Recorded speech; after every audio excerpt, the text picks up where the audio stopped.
as entrepreneurs, a lot of times we end up learning all these different tactics, but in reality, are we actually taking those to the full extent of our capacity, or are we essentially learning so many new things and not really applying much? If you find yourself struggling to get motivated and be able to, essentially execute from a day-to-day standpoint, I want to talk to you guys about how you can leverage what's called a morning routine to start your day off much, much better, and also empower you for the rest of the day in order for you to continue to be able to grow yourself and grow your team and also grow your business.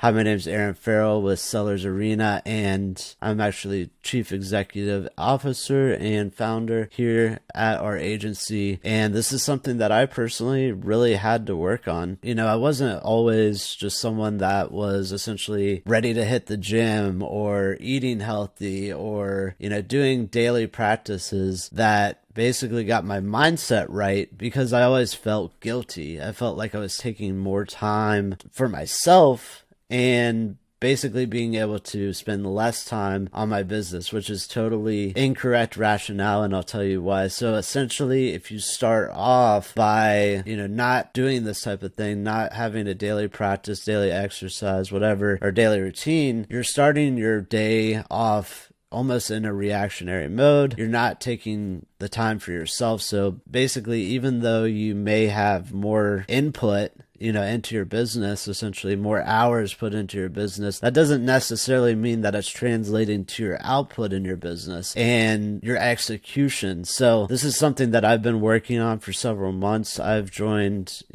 quite a few different masterminds. I'm currently part of a brotherhood, and we essentially, one of our core focuses there is having a daily routine and basically being able to start the day off right and give yourself that time, because once you do that, once you start to be a little selfish, as Nick's talked about in other videos, for yourself, then you're actually able to assist and help and output way more than you thought would be possible. So, before, I was under the rationale of essentially the time, spent every single day. So for example, when I go to the gym, that takes me about an hour. When I do meditations, that can take anywhere from 7 minutes all the way up to 30 minutes every single day.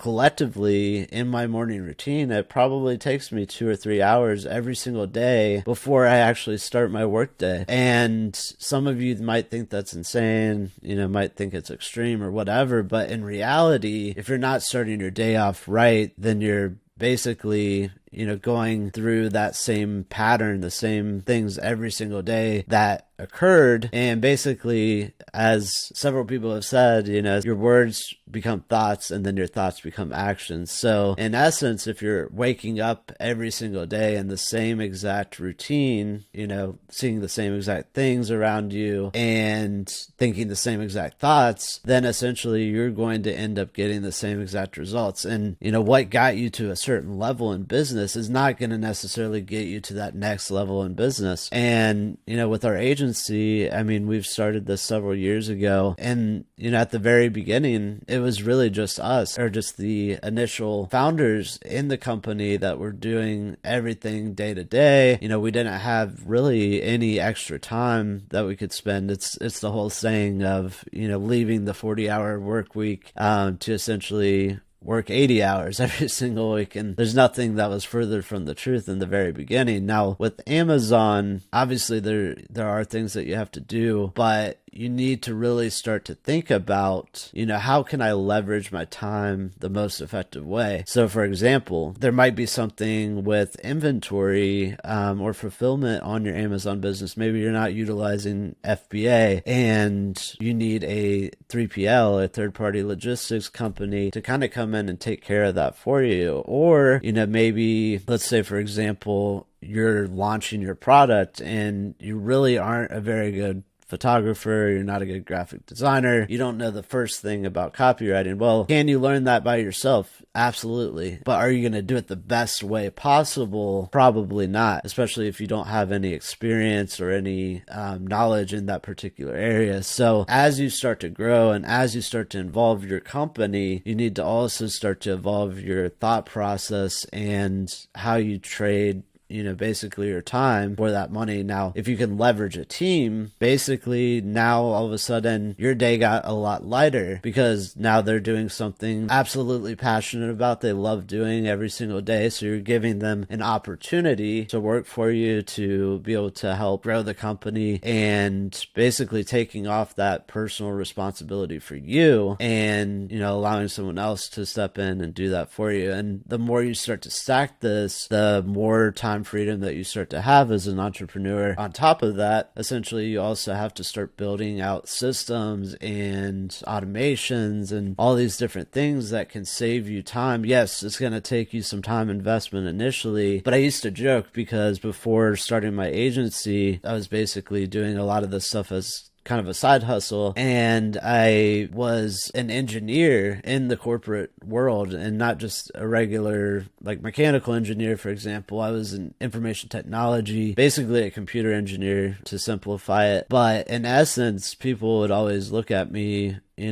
doing a daily task that maybe took 10 minutes. And I would be sitting there and racking my brain constantly on how I can make things more efficient, how I can improve things, how I could even potentially automate this thing out of my life to save mental capacity, mental RAM in my head. Because the more things that you have going on up here, the less that you can really start to be creative and innovative, and also like basically come up with new ideas. So in a previous video, Nick had mentioned as well, we've kind of identified that he's more organized in his thinking, and basically he freaks out, with chaos and everything. But for me, I almost thrive in chaos in a way, and I'm always just thinking up new ideas, how things can be better, how we can add additional services, how we can add more value to our customers in our agency, and like just constantly trying to evolve with that growth mindset every single day, day in and day out, just thinking about how can I go to that next level. And the typical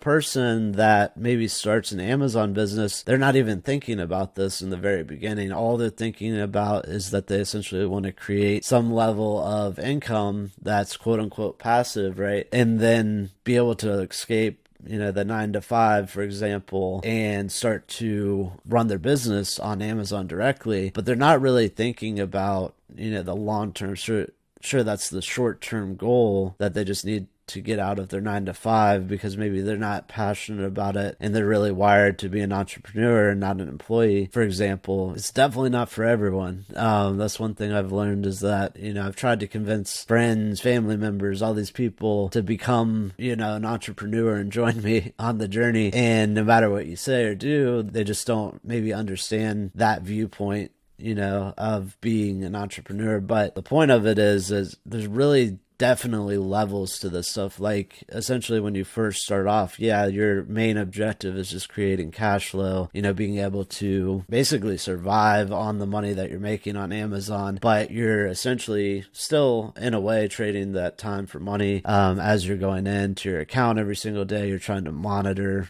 all your different products that you might have, set up your paid ads, do all your inventory stuff, everything that operationally goes into running an Amazon business. But what you might find out is that later on, that's great. At first, that might get you an exit to your business, but later on, you're trying to really start to see more growth in your company, in your business, and start to kind of shift the way that you think from essentially looking at it just as an income source to a source of value that you're putting out to the world. Because essentially, for me, if someone comes to me and they ask for help with Amazon or consulting or whatever it might be, I definitely want to make sure that I'm able to provide the top value and that I'm the right person for that particular job. So that way I make sure that, it's a win-win situation. And a lot of times, from what I've seen, in the Amazon space, a lot of it is the quote unquote Me Too products, which essentially copy everyone else that's out there, but they're really not adding a lot of value to the world, right? Like it's the same exact product with a different name slapped on it, but they don't really take the time to go into the Amazon listing, read the reviews,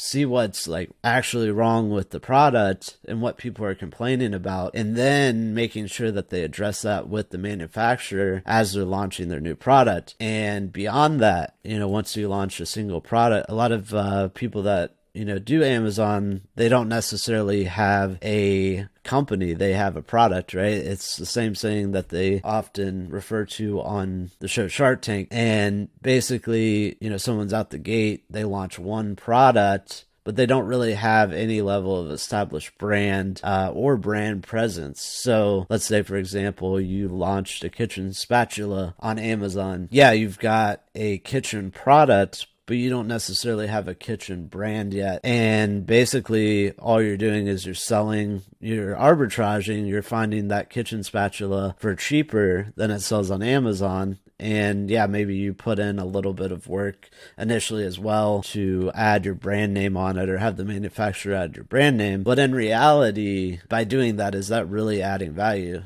Not really. People can still buy the same exact spatula, and really it's just a matter of who's on the top of the kitchen spatulas in terms of who's going to click in to your product and buy it. Now, if you actually think about a differentiator, which is when I launched an Amazon product many years ago, one of the things that I learned from my mentor was essentially creating a differentiation in your product from everything else is out there. So really starting to think, okay, so with this particular product, what would be good to go with it? What's complementary to this product? How can I change my brand up? How can I look at these other reviews? And when I noticed that all of these other spatulas are having issues with basically a breaking after 2 months, maybe I start to invest in, looking at how I can make that product through or with a different material, changes to that product potentially, at least within reason. If you're going into more invention mode and having to create molds and all this other stuff, that's going to be very, very costly, especially when you're first getting started in Amazon. But I'm not basically saying that you have to create a whole new invention here, right? Like you just have to do a little bit extra, go that extra mile and,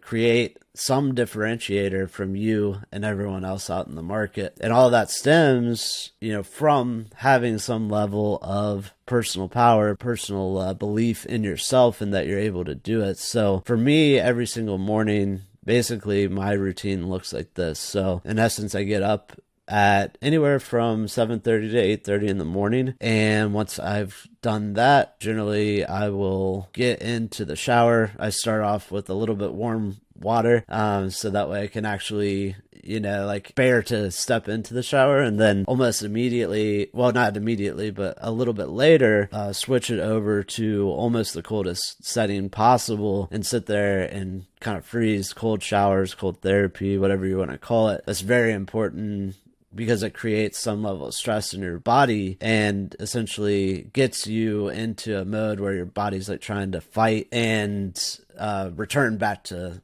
some homeostasis or normality. So basically, if you were at 98.6, the average temperature, and then you're getting exposed to 60 degree, 50 degree water, whatever, 30 degree water, whatever it might be. I don't know the exact temperature, but basically when you've got that cold shock, your body has to force itself to return to some level of normalcy. After that, generally speaking, I'll do some light exposure. So for your circadian rhythm, in order to stay on some level of schedule every single day, basically exposing yourself either to sunlight or some level of blue light in the morning is actually good, where it's bad later on in the evening. And then I'll do a gratitude journal, listing out probably 10 different things that I'm grateful for. Normally read for about 20 minutes, or I'll listen to some level of audiobook or podcast or something to keep my mind learning, essentially. And then after that, I'm hitting the gym, once I get back from the gym. Then I will do my meditation, generally speaking, and watch maybe one or two. Well, I try to watch 2 videos at least every single day that's either inspiring or not, like creating more knowledge, because I value knowledge at an extreme level. And then after that, I finally basically start the day. But what ends up happening is when you take that time to essentially give to yourself, and you can take care of yourself first, you can essentially take care of others in a much better form and fashion. So, I've got kind of a team here at Sellers Arena that's working, one that's personally editing the video that you're watching right now. And then we've got, other team members in our company that are helping us with different operational things or administrative things. And basically, as the CEO, as the owner, founder of the company, I have to be in the right mindset to lead and to empower those that are working for me, to inspire them to try to move our vision further in the company. So I think that's where, a lot of times in this hustle culture, this type of thing gets lost. All we're thinking about essentially is how much money we can make, how much, income, how much revenue, how much automated, blah, blah, blah, whatever. Or we're looking for that quick fix, instant profits overnight or whatever it might be. But in reality, we're forgetting the name of the game, the name of the business, which should be to essentially create value and continue to put that value out in the world and make an impact. And you're essentially paid in direct proportion to the amount of value that you're giving out to the world. So rather than just looking at it as a paycheck, or even if you're still in a 9-to-5, that's fine. Rather than looking at that job as just a paycheck, look at the impact that you're actually having to the team that you're working on, even if it's not your own business. Show up, and basically there's a quote, how you do one thing is how you end up doing everything. So in essence, if you're kind of avoiding things, or you're not showing up every single day, either in your personal life, your business life, whatever it might be, then you're not able to provide value. And when you're egoically centered on thinking about, what's in it for me, and not, how can I give value, generally speaking, that money doesn't end up coming to you. But as soon as you take a step back, you start to think, okay, how do I provide more value? Just ask yourself that question. How do I provide more value in whatever it is that you're doing? And your mind will give you the answer. You know what the answer is internally. You may lie to yourself about what that answer is, or you may think that you provide no value. And, in some rare instances, that could be the case. But for the most part, obviously, if we're doing something and having some level of impact in anything that we do, we're definitely providing some level of value. But it's really just shifting, from thinking just about the cash to the impact that you can have. And that's something that's irreplaceable and will help your business scale to insane levels. So guys, this has been a little bit different of a format. I've done another video like this before, and then Nick's been doing some videos like this as well. I think that mindset honestly is, I don't know, almost 90% of the game, to be honest, because all of these tactics, all these strategies, things like that, they really don't matter unless you're showing up properly and showing up empowered. So hope you guys have gathered some value. I've spent a lot of money on personal development and other courses, other things like that to get to these realizations. And basically, I'm trying to give out the value to the world for free, something that I wish that I would have had when I got started on my journey. So I really hope you guys have got some value from this. If you could, and if you enjoyed this, it'd really mean a lot to me if you gave it a like, hit the subscribe button, and hit that notification bell. And I'll see you on the next one. Peace.